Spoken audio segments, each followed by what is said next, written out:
గురువు అని ఎవరు కాగలుగుతారు అని ఒక ప్రశ్న. ఇప్పటి కాలంలో ప్రతివాడు గురువే అవుతున్నాడు. శిష్యులు తక్కువైపోతున్నారు, గురువులు జాస్తి అయిపోతున్నారు.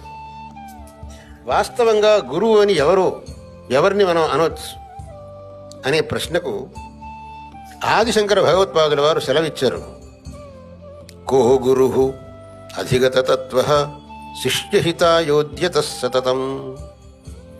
కో గురు అంటే గురువు ఎవరు అనే ప్రశ్న వేసి దానికి ఆయన జవాబు చెప్పారు. అధిగత తత్వ శిష్యహితాయ ఉద్యత సతతం. ఎవరైతే శాస్త్రోక్తమైనటువంటి తత్వాన్ని చక్కగా గ్రహించి ఉన్నారో, ఎవరైతే శిష్యుని యొక్క సంశయాలను తీర్చగలిగి ఉంటారో, ఎవరైతే శిష్యుని యొక్క హితమునే సదా కోరుతూ ఉంటారో ఆ వ్యక్తియే గురువు అనే పదానికి యోగ్యుడవుతాడు. కాబట్టి గురువుకు ముఖ్యంగా ఉండవలసిన యోగ్యతలు రెండు. ఒకటి, శిష్యుని యొక్క సంశయములను తీర్చే శక్తి ఉండాలి. ఇంకొకటి, శిష్యుని యొక్క హితమునే సదా కోరేటటువంటి వాడై ఉండాలి. ఈ రెండు లక్షణములు ఉన్నప్పుడే ఆ వ్యక్తిని మనం గురువు అని భావించి పూజించడానికి అవకాశం ఉన్నది.